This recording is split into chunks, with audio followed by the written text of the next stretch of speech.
અમરેલીની દીકરીને જે પટ્ટા માર્યા છે, હું એમ માનું છું કે હવે ગુજરાતની સભા સુરતમાં ભલે હોય, આ સંબોધન આખા ગુજરાતને છે મારું, હજુ આપણો આત્મા નહીં જાગે તો કેદી જાગશે?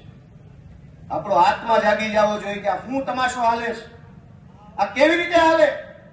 ગુંડાઓ, બુટલેગરો, માફિયાઓ, તોડબાજો, ડ્રગ્સ વાળા, દારૂ વાળા, રેતી વાળા બેફામ ફરે અને નિર્દોષ માણસને પોલીસ સ્ટેશનમાં માર મારે છે. અમે રજૂઆત લઈને જઈએ તો અમારા ઉપર FIR. એટલે મેં નક્કી કર્યું છે કે ગુજરાતનો આત્મા જગાડવાનો છે દોસ્તો. અને મેં નક્કી કર્યું છે કે અમે ન્યાય નથી અપાવી શક્યા દીકરીને, અને એટલે દીકરીને જે પોલીસે પટ્ટા માર્યા છે એ પટ્ટા આજે હું ખાઈશ જાહેરમાં. અને મેં નક્કી કર્યું છે કે આ દીકરીના પટ્ટા માર્યા છે એ પટ્ટા મને મળવા જોઈએ અને ગુજરાતનો આત્મા જાગવો જોઈએ.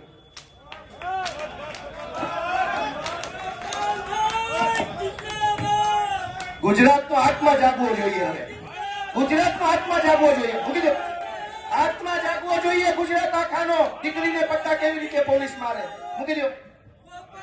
ગુજરાતનો દોસ્તો આત્મા જાગવો જોઈએ. આત્માની અંદર લાગવું જોઈએ. દીકરીને પોલીસ કેવી રીતે પટ્ટા મારી શકે? દોસ્તો, આ સજા મને મળવી જોઈએ.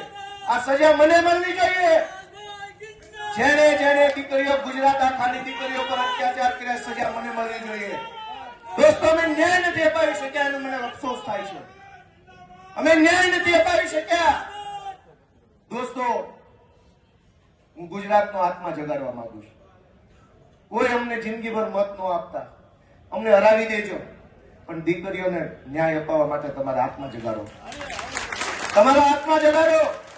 અમને આખી જિંદગી મત ન દેતા, હરાવી દેજો. દીકરીને ન્યાય અપાવશો કે નહીં અપાવો?